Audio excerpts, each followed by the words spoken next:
नमस्कार दोस्तों, स्वागत है आप सभी का आज के मुख्य समाचार के इस वीडियो में, जहां हम आपको हर दिन लेकर आते हैं देश दुनिया की तमाम बड़ी खबरें। एक करके सभी बड़ी खबरों के बारे में आपको सटीक जानकारी देंगे।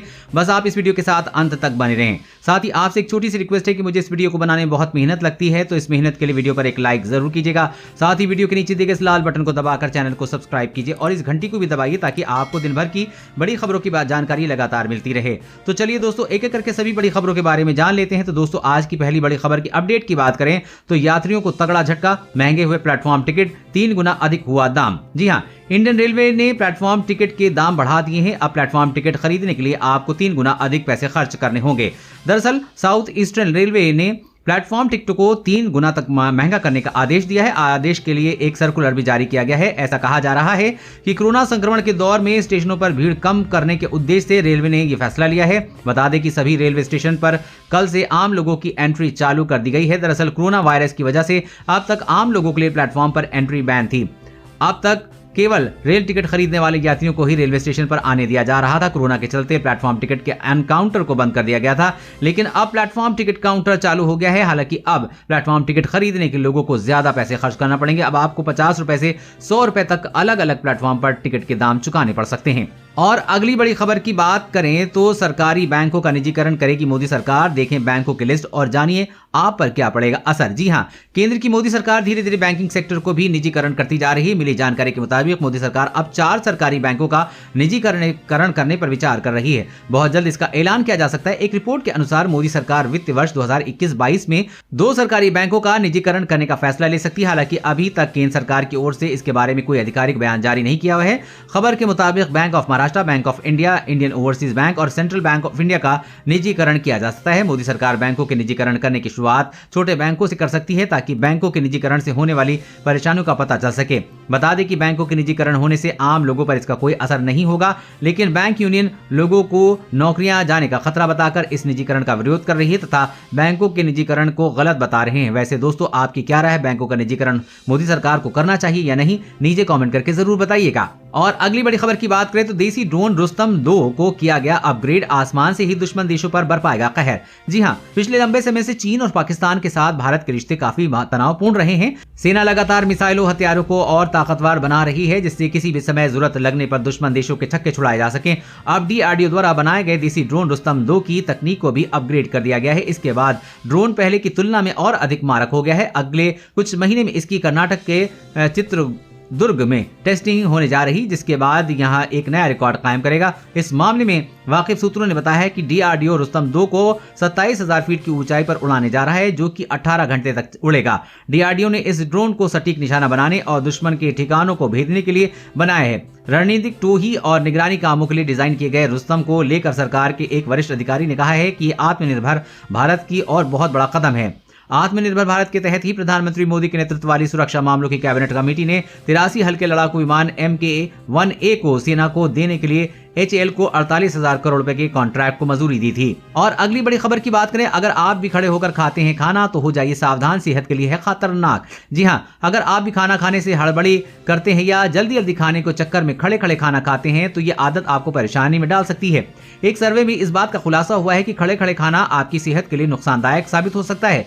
यही नहीं, अगर आप जल्दी जल्दी खाना खाते हैं तो ये भी आपकी सेहत के लिए अच्छी आदत नहीं है। दरअसल सुबह स्कूल, कॉलेज या ऑफिस जाने की हड़बड़ी में हर घर में देखने को मिलता है कि देर ना हो जाए इसलिए लोग भोजन को समय नहीं दे पाते हैं, जल्दी वो ब्रेकफास्ट कर लेते हैं। एक रिसर्च के अनुसार ऐसा करने पर शरीर की कुछ स्वाद ग्रंथियां काम करना बंद कर देती हैं और शारीरिक और मानसिक तनाव बढ़ जाता है। यही नहीं, खड़े होकर खाना खाने से आसानी से डाइजेस्ट भी नहीं हो पाता है और डाइजेशन में कई गुना अधिक समय लगता है। इससे पाचन की प्रक्रिया में समय लगता है, उससे शरीर में कई तरह की बीमारियां होने लगती हैं। इसलिए आपको सावधानी बरतनी चाहिए। और अगली बड़ी खबर की बात करें तो ड्राइविंग लाइसेंस के लिए अब आप नहीं होंगे परेशान। इन राज्यों में अब ड्राइविंग लाइसेंस बनवाना हुआ आसान। जी हां, अगर आप वाहन चलाते हैं और ड्राइविंग लाइसेंस बनवाना आपके लिए बेहद जरूरी है। बिना ड्राइविंग लाइसेंस के वाहन चलाना जुर्म है। वहीं देश के लिए नए मोटर वाहन कानून लागू होने के बाद बिना ड्राइविंग लाइसेंस के वाहन चलाते हुए पकड़े जाने पर 5,000 रुपए के जुर्माने का प्रावधान है। ऐसे में ड्राइविंग लाइसेंस बनवाने के लिए RTO दफ्तर के चक्कर लगाते रहते हैं और दलालों के झांसे में आकर काफी पैसे गंवा देते हैं। अब कुछ राज्यों में सहूलत दी गई है। अगर आप उत्तर प्रदेश, मध्य प्रदेश, बिहार, राजस्थान, दिल्ली, एनसीआर या झारखंड में रहते हैं तो आप ड्राइविंग लाइसेंस के लिए ऑनलाइन आवेदन कर सकते हैं। आपके लिए आपको महज ट्रांसपोर्ट मिनिस्ट्री की आधिकारिक वेबसाइट पर दिए गए फॉर्म को ऑनलाइन भरना होगा और मांगे गए दस्तावेज को फॉर्म के साथ अपलोड करना होगा। ऐसा करने से आप आसानी से बिना दलालों के झांसे में आए ड्राइविंग लाइसेंस बनवा सकते हैं। और अगली बड़ी खबर की बात करें तो 1 अप्रैल से मोबाइल पर बात करना और इंटरनेट यूज करना पड़ेगा महंगा, टेलीकॉम कंपनियों ने की तैयारी। जी हां, टेलीकॉम कंपनियां अगले आने वाले महीने में टैरिफ प्लान में बढ़ोतरी कर सकती हैं, जिसके चलते ग्राहक को मोबाइल पर बात करना और इंटरनेट यूजर्स करना महंगा पड़ सकता है। बता दें कि टेलीकॉम कंपनियां 1 अप्रैल से दरों में वृद्धि करने की तैयारी में। एक रिपोर्ट के अनुसार आगामी 1 अप्रैल से शुरू हो रहे वित्तीय वर्ष 2021-22 में अपने रेवेन्यू को बढ़ाने के लिए कंपनियां एक बार फिर से टैरिफ महंगे कर सकती हैं। हालांकि इसकी कीमतों में इतनी बढ़ोतरी की जाएगी जिसको लेकर अभी कोई खुलासा नहीं किया गया है। ICRA का कहना है कि टैरिफ में बढ़ोतरी और ग्राहकों का 2G से 4G में अपग्रेडेशन से एवरेज रेवेन्यू पर यूजर यानी कि प्रति ग्राहक औसत राजस्व से सुधार हो सकता है। साल के बीच तक ये करीब 220 रुपए हो सकता है। इससे अगले 2 साल में इंडस्ट्री का रेवेन्यू 11% से 13% बढ़ सकता है, यानी कि 1 अप्रैल से आपके रिचार्ज प्लान महंगे हो सकते हैं।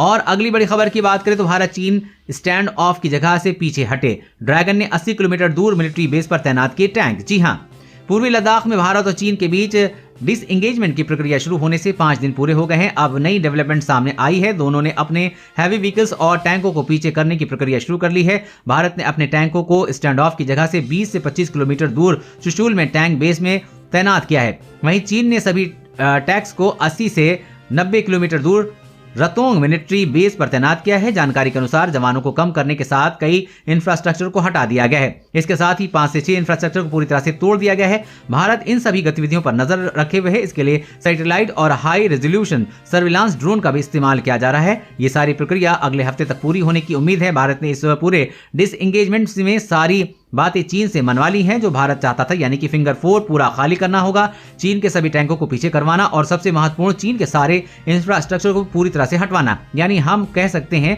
कि भारत ने चीन पर रणनीतिक तौर पर जीत हासिल कर ली है। और अगली बड़ी खबर की बात करें तो दुनिया भर में लगाई जाएगी सीरम इंस्टीट्यूट की कोरोना वैक्सीन। WHO ने दी आपात इस्तेमाल की मंजूरी। जी हां, भारत के सीरम इंस्टीट्यूट में बनने वाली कोरोना वैक्सीन को अब दुनिया भर में आपात इस्तेमाल का रास्ता साफ हो गया है। विश्व स्वास्थ्य संगठन यानी कि WHO ने ऑक्सफोर्ड एस्ट्राजेनेका की और से विकसित की गई वैक्सीन के इमरजेंसी इस्तेमाल को मंजूरी दे दी है। WHO ने 2 वैक्सीन के इमरजेंसी यूज को मंजूरी दी है। दोनों ही वैक्सीन ऑक्सफोर्ड एस्ट्राजेनेका ने बनाई है। WHO के प्रमुख ने कहा है कि ऑक्सफोर्ड एस्ट्राजेनेका की वैक्सीन के 2 संस्करणों को आपात इस्तेमाल के लिए मंजूरी दी गई है ताकि दुनिया भर में कोवैक्स की तरह टीकाकरण को आगे बढ़ाया जा सके। बता दें कि ऑक्सफोर्ड एस्ट्राजेनेका की वैक्सीन को भारत के सीरम इंस्टीट्यूट बनाती है। WHO की अनुमति मिलने के बाद यह साबित होता है कि भारत विश्व में अपनी एक अलग पहचान रखता है। साथ ही आपको बता दें कि चीन की किसी भी वैक्सीन को अभी तक WHO ने आपात इस्तेमाल की अनुमति नहीं मिली है। और अगली बड़ी खबर की बात करें तो अभी तक नहीं उठाया PM आवास योजना का लाभ तो फटाफट ऐसे करें अप्लाई। जी हां, प्रधानमंत्री आवास योजना भारत में सरकार द्वारा शुरू की गई स्कीम है जिसका उद्देश्य लोगों को शहरी और ग्रामीण इलाकों में सस्ते घर उपलब्ध करवाना है। इसके साथ ही पहली बार घर खरीदने वालों को क्रेडिट लिंक्ड सब्सिडी दी जाती है। ये सब्सिडी अधिकतम 2.67 लाख रुपए तक हो सकती है। ये केंद्र सरकार द्वारा स्पॉन्सर्ड स्कीम है। इसका फायदा 31 मार्च 2021 तक उठाया जा सकता है। अगर आपने भी अभी तक इसका लाभ नहीं लिया है तो अभी आवेदन कर लाभ उठा सकते हैं। आपको इसमें 2.50 लाख तक का लाभ मिल सकता है। आपको इसमें फायदा सीधे बैंक खाते में जाता है। इस योजना के अंतर्गत पहली बार घर खरीदने वालों को क्रेडिट लिंक्ड सब्सिडी दी जाती है। केंद्र सरकार ने PM आवास योजना की इस स्कीम को 31 मार्च 2021 तक बढ़ा दिया है। इससे 2.5 लाख से ज्यादा मध्यम वर्गीय परिवारों को लाभ मिलेगा। ये केंद्र सरकार द्वारा स्पॉन्सर्ड स्कीम है। आज ही इस आवेदन कर फायदा उठाएं।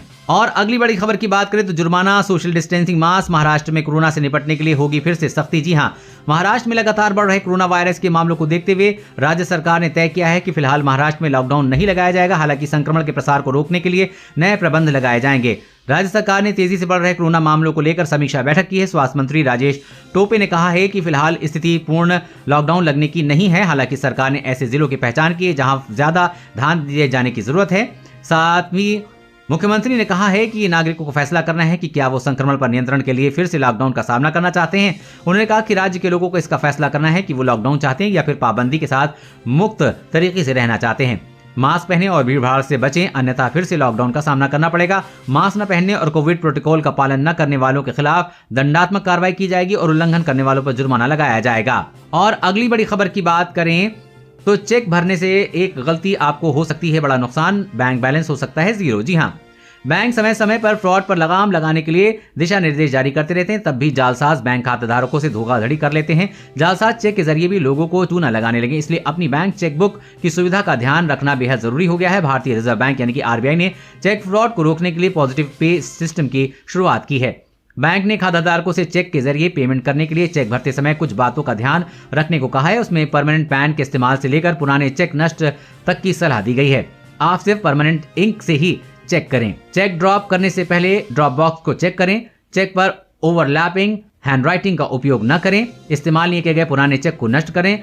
अपने चेक पर खाली जगह छोड़ने से बचें। अपने चेक की डिटेल्स का रिकॉर्ड रखें। अगर आप इन बातों का ध्यान रखते हैं तो किसी भी बैंक फ्रॉड से बच सकेंगे।